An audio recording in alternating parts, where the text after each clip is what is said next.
네, 오늘 우리에게 주시는 하나님 말씀은 이사야서 40장 1절과 우리 2절만 같이 봉독하겠습니다.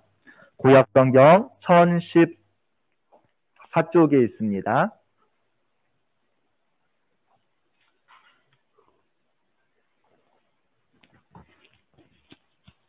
이사야서 40장 1절과 우리 2절을 우리 같이 봉독하시겠습니다. 너희의 하나님이 이르시되 너희는 이루하라. 내 백성을 이루하라. 너희는 예루살렘에 마음에 닿도록 말하며 그곳에게 외치라. 그 모욕의 때가 끝났고 그 죄악이 사함을 받았느니라. 그의 모든 죄로 말미암아 여호와의 손에서 벌을 배나 받았느니라 할지니라 하시니라. 아멘. 오늘 말씀의 제목은 내 백성을 이루하라입니다. 코로나19 시대를 살아가는 우리에게 가장 필요한 것이 무엇일까요? 여러분은 무엇이라 생각하십니까? 어떤 분은 백신의 개발, 어떤 분은 나라 경제의 회복, 어떤 분들은 마스크 벗기, 어떤 분들은 모임과 여행의 자유 등 아마 각종 많은 것이 떠오르겠지만 저는 오늘 이루라는 단어를 떠올려 봅니다. 이루. 금방 끝날 것 같았던 코로나19는 여전히 기세등등해서 우리의 삶을 송두리째 바꾸었습니다. 모임과 만남, 취미와 여행, 운동 등 사회적 활동은 위축되어지고 경제는 점점 어려워짐을 통해서 소상공인들과 자영업자를 비롯한 많은 회사들이 또 많은 사람들이 불안과 걱정에 휩싸임을 통해서 코로나 블루라는 코로나 우울증이 생기면서 어느 때보다도 정신적으로 고립감이나 두려움 또 무기력감이 가중되고 있습니다. 이로 인해서 지금은 코로나 레드 현상이 걱정인데 코로나 레드는 흔히 말하는 화병을 말합니다. 코로나로 인해서 스트레스가 받다 보니 국민들 모두가 예민해지고 또 분노 게이지가 높아져서 조그마한 일에도 갈등이 일어난다고 합니다. 공공장소에서 마스크를 쓰는 문제로 싸움이 일어나기도 하고 가정에서 불화와 폭력이 심각해지고 있는 것입니다. 그런데 또 지금은 코로나 레드에서 한 걸음 더 나가서 코로나 블랙이 위험하다라고 얘기합니다. 코로나 블랙은 코로나로 인한 우울증과 분노를 넘어서서 좌절, 절망, 암담함을 느끼는 현상을 말합니다. 한마디로 앞이 캄캄하다는 것입니다. 미래가 보이지 않게 희망이 없다라고 말합니다. 자영업자들은 도저히 일어설 수 있는 희망이 없고 취업을 준비하는 자녀들은 취업될 확률이 없고 또 경제를 이끌어가는 분들은 미래가 보이지 않는다라고 이야기를 하기도 합니다. 성 어거스틴이 하나님의 도성이라는 책에서 말하기를 누구에게나 고통은 있고 동일한 것이다. 그러나 고통을 당하는 사람은 동일하지 않다. 악한 사람은 고통 속에서 하나님을 비방하고 원망하고 모독하지만 선한 사람은 고통을 통해서 하나님을 찾고 하나님을 알고 하나님을 찬양하게 된다. 무슨 고통을 당하느냐는 중요하지 않다. 어떠한 자세로 고통을 당하는가에 따라서 결과가 달라지고 고통의 의미도 달라지는 것이다 라고 이야기를 했습니다. 즉 고통을 대하는 나의 자세 따라서 고통의 의미가 달라질 수 있다라는 이야기입니다. 코로나를 대하는 여러분의 자세는 어떠합니까? 우리가 코로나라는 현상만 바라볼 것이 아니고 절망 중에 우리 소망 되시는 하나님을 바라봄으로 하나님으로부터 오는 위로와 소망으로 우리가 다시 일어서야 할 것입니다. 오늘 말씀에도 보면 이 절망 중에 빠져 있는 한 민족이 나옵니다. 바로 남유다 백성들입니다. 남유다는 BC 586년에 바벨론에 완전히 멸망됩니다. 하지만 멸망되기 전에 이미 바벨론이 여러 번 남유다를 공격해 와서 온 나라가 쑥대밭이 되고 맙니다. 왕궁뿐만 아니라 이 귀인들의 집이 다 불태워지고 예루살렘 성벽은 무너지고 저들이 그토록 사랑스러워했던 예루살렘 성전도 파괴되고 말았습니다. 왕궁과 성전 안에 있는 성전 물건들이 바벨론에 다 빼앗기고 말았습니다. 바벨론에 저항하던 유대인들은 바벨론 군대의 칼날에 목숨을 잃었습니다. 살아남은 자 중에서 웬만한 지식인, 웬만한 이 기술자들은 다 바벨론의 포로로 끌려갔습니다. 이 성경의 표현을 빌리자면 열왕기하 25장 12절에 보면 이스라엘 땅에는 누구만 남아있느냐, 포도원을 경작하고 농사일을 하도록 비천한 자만 남겨두었다 라고 말을 하고 있습니다. 남유다 땅에는 가난하고 권력도 없고 아무 힘도 없는 천민만 남겨놓아서 바벨론에게 반역하거나 나라의 재건은 도저히 일으킬 수 없는 무리들만 남유다에 남겨놓았다는 것입니다. 그렇다면 이제 남은 희망은 무엇입니까? 바벨론에 끌려간 이 지식인들, 권력자들, 이 기술자들인데 그들도 바벨론의 포로로 있다 보니까 나라의 재건, 나라의 독립은 도저히 생각할 수 없고 할 수도 없는 상황입니다. 즉 나라 안팎으로 남유다의 독립을 위해서 할 수 있는 무리가 아무것도 없기에 더 절망적으로 보였던 것입니다. 그런데 이것보다 더 절망적인 것은 하나님께서 우리를 버렸다는 생각입니다. 하나님을 떠나 우상을 섬기면서도 남유다 백성들의 마음속에는 어떠한 마음이 있었느냐? 전능하신 하나님께서 선민으로 택한 우리 이스라엘은 절대로 망하지 않을 것이라는 생각을 가지고 있었습니다. 예루살렘을 망하게 하시기는 않겠지. 하나님의 임재를 상징하는 예루살렘 성전을 무너지게 두지는 않겠지 하는 생각들을 가지고 있었는데 저들의 생각과는 정반대로 모든 것이 다 무너지고 다 빼앗기고 말았습니다. 이제 하나님이 우리 민족을 버렸다라는 생각에 빠지다 보니 더욱 절망할 수밖에 없었습니다.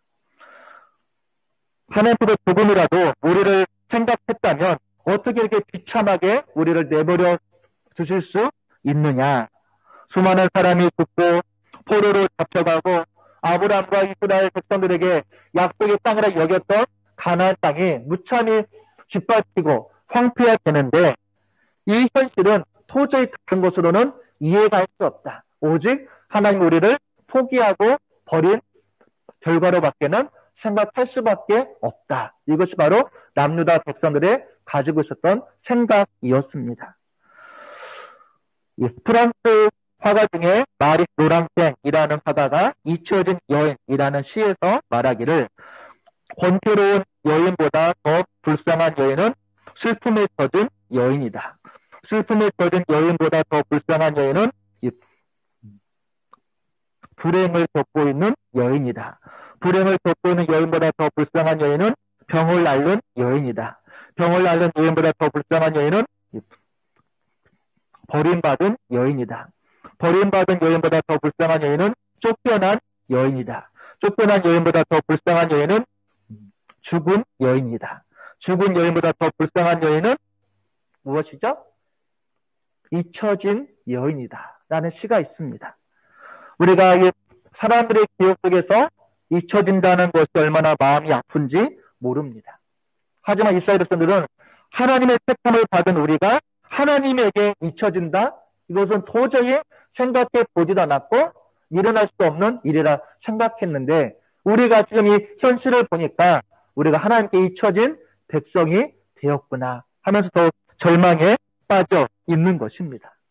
이 눈물의 천지자라고 알려진 예레미야가 이 현실을 보고 이 슬픈 노래, 애가를 짓습니다. 예레미야 애가 1장 1절을 보면 슬프다 이 성이여 전에는 사람들이 많더니 이제는 어찌 그리 적막하게 앉았는고 전에는 열국 중에 쓰던 자가 이제는 과부같이 되었고 전에는 열방 중에 공주였던 자가 이제는 강제 노동을 하는 자가 되었도다. 밤에는 슬피 우니 눈물이 뺨에 흐름이여 사랑하던 자들 중에 그에게 위로하는 자가 없고 친구들도 다 배반하여 원수들이 되었도다. 유다는 환난과 많은 고난 가운데 사로잡혀 갔도다. 라고 현실을 슬프게 노래하고 있습니다. 또한 이 황폐해진 예루살렘과 무너진 예루살렘의 성을 바라보며 이 지나가던 수많은 이방인들이 남유다 백성들을 손뼉을 치며 조롱하고 머리를 흔들며 비웃습니다. 뭐라고 비웃냐면 예레미야 2장 15절 끝부분에 보면 모든 세상 사람들의 기쁨이라 일컫던 성이 이 성이냐? 내가 그렇게 자랑하고 기뻐하던 성이 겨우 무너진 이 성이냐 하면서 이방인들이 남유다 백성들을 비웃고 조롱하고 있습니다. 전에는 남유다에게 조공을 바치며 아부하며 남유다의 눈치를 보던 이방인들이 멸망한 유다를 보면서 욕하고 비웃는데도 지금은 아무런 힘이 없기 때문에 어떻게 할 수 있는 방안이 아무것도 없습니다. 그냥 모욕을 다 당하고 참고 있을 수밖에 없었던 것입니다.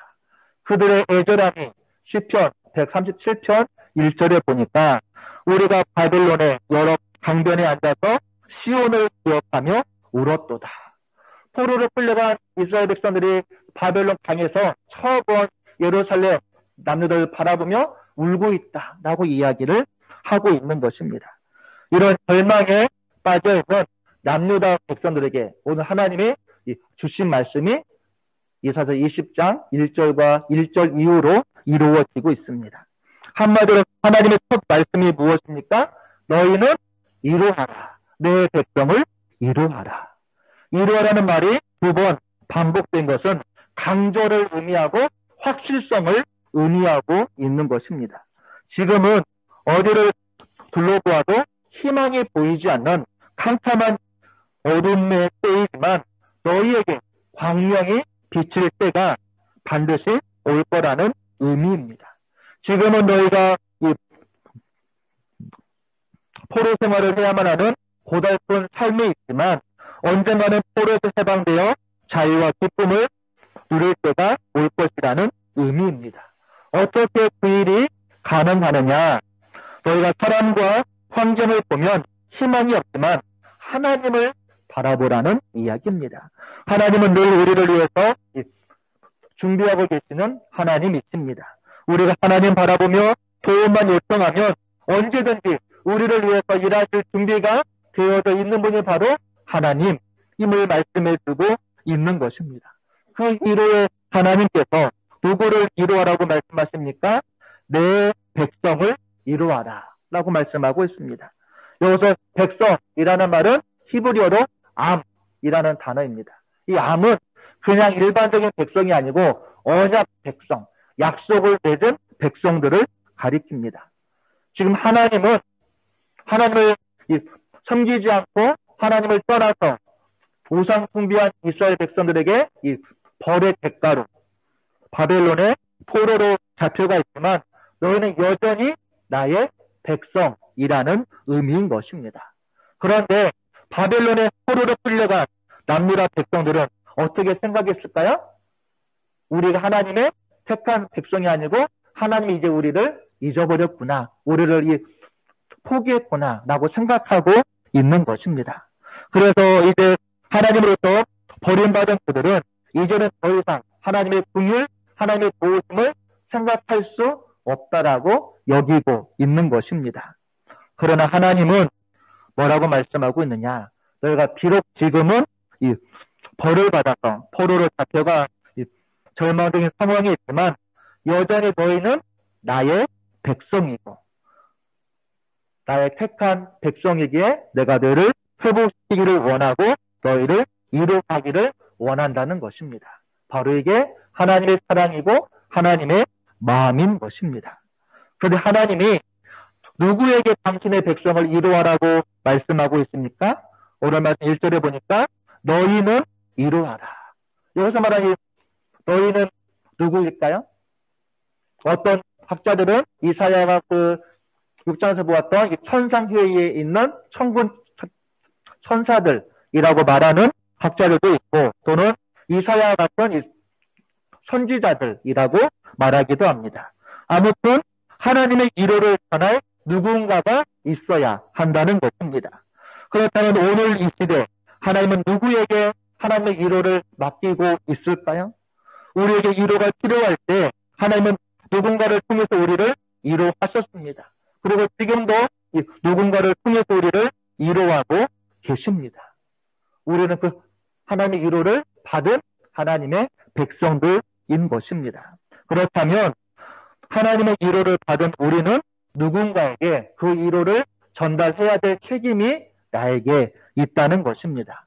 사랑을 받은 사람이 사랑할 줄 안다라는 말이 있는 것처럼 하나님의 위로를 경험한 사람이 누군가를 위로해 줄 수 있는 것입니다. 바로 그 누군가가 바로 나, 여러분이라는 사실을 기억해야 하는 것입니다. 하나님의 사랑을 받은 내가 세상에 이 사랑이 메말라가는 이 땅에 하나님의 사랑을 전해야 하는 것입니다. 하나님의 위로를 받았던 내가 다시 이 땅에 하나님의 위로를 전달해 주어야 하는 것입니다. 그것이 바로 오늘을 살아가는 우리에게 주어진 하나님의 사명이라고 이야기할 수 있는 것입니다. 그런데 이 위로라는 의미가 무엇인지 아십니까?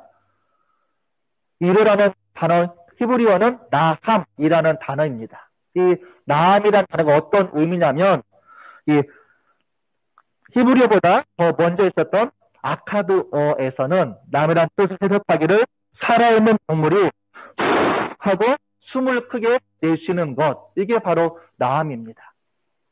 자, 동물이 이렇게 죽어갈 때, 사람이 죽어갈 때 빨리 와서 인공호흡을 하고 심폐소생술을 해서 이 사람이 다시 숨을 크게 내쉬며 하고 살아났을 때, 그때가 바로 이 위로라는 나함이라는 단어를 쓰고 있는 것입니다.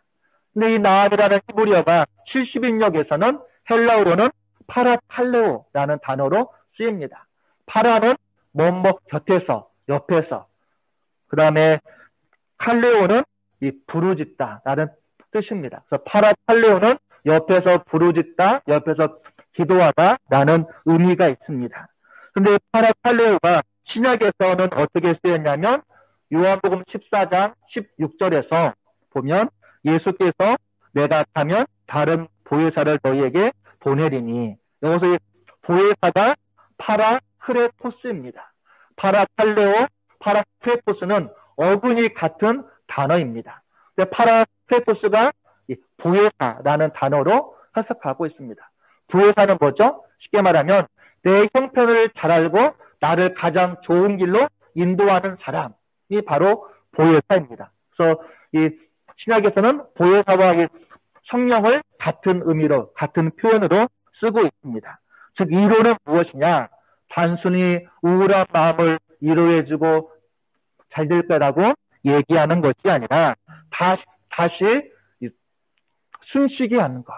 숨이 막혔던 사람이 다시 호흡할 수 있도록 하는 것. 즉, 생명의 새로운 살림, 생명의 다시 살아나는 역사, 이게 바로 위로라는 뜻의 의미인 것입니다. 근데 오늘 말씀 2절에 보니까 하나님께서 위로의 내용이 무엇입니까? 너희에게 때가 끝났다. 너희가 죄악의 사함을 받았다. 죄값을 다 치루었다. 라고 저들을 위로하고 있는 것입니다. 너희가 바벨론에서 70년간 노예 생활을 하면서 내가 죄값을 다 치루었다. 라고 위로하고 있는 것입니다. 죄값을 다 치루었으니 이제는 너희가 모든 죄로부터 자유함을 얻을 것이다. 라고 위로하고 있는 것입니다. 그렇다면 오늘을 살아가는 우리에게 가장 큰 위로는, 최고의 위로는 바로 예수를 믿음으로 죄 사함을 받았느니라. 이게 바로 우리에게 가장 큰 위로가 될 수 있는 것입니다. 그렇다면 이미 예수를 믿음으로 죄 사함 받은 우리는 하나님의 최고의 위로를 받은 사람, 이라는 것을 우리들에게 말씀해 주고 있는 것입니다. 내가 하나님의 최고의 위로를 받은 사람이라고 느끼고 있으십니까? 에이, 목사님 설마요. 내가 하는 것마다 다 안 되는데 내가 무슨 하나님의 위로를 받았냐고 물을지 모르겠습니다. 하지만 우리가 예수를 믿음으로 죄사함 받은 것, 이게 바로 하나님의 가장 큰 위로라는 이야기입니다. 근데 이 위로를 어떻게 전파라고 말씀하고 있습니까? 우리 한번 2절을 볼까요? 2절 앞부분에 보면은 너희는 예루살렘의 마음에, 즉 이스라엘 백성의 마음에 닿도록 말하라 라고 말씀하고 있습니다. 마음에 닿도록 말하라. 위로를 하되 그냥 머리로 지식으로 하지 말고 마음에 닿는, 가슴을 울리는 위로를 하라는 말입니다. 마음에 닿는 위로가 무엇일까요? 이것은 공감에서부터 시작됩니다. 공감. 현대들의 특징 중 하나가 공감 능력이 부족하다라고 얘기합니다. 지난 목요일 날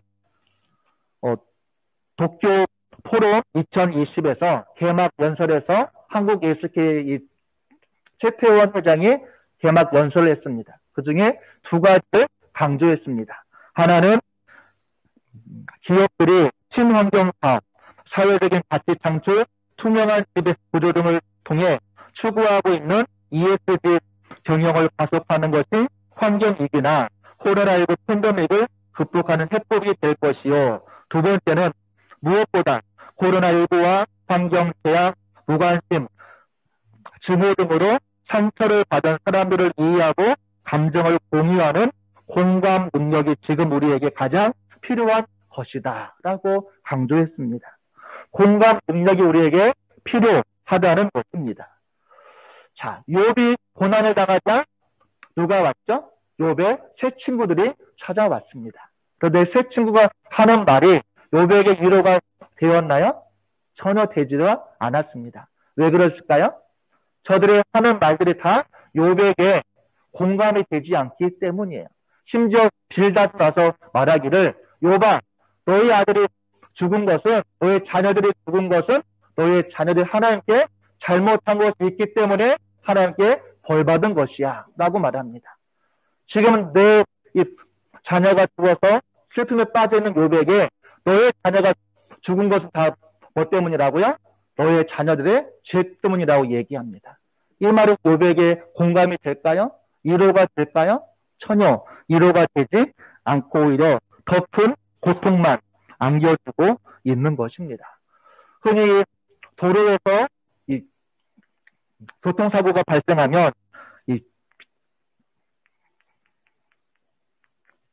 견인차와 이 경찰차와 구급차가 달려옵니다. 이들이 달려오는 목적은 다 각각 다릅니다.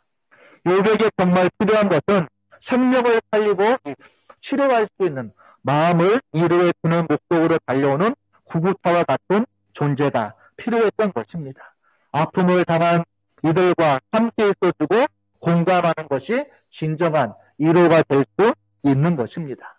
예수님은 죄인들을 찾아가서 어떻게 하셨나요? 죄인들을 정죄하고 회개하라고 말씀하지 않으시고 그들의 삶의 자리에서 공감하시고 위로와 소망을 주었던 것입니다.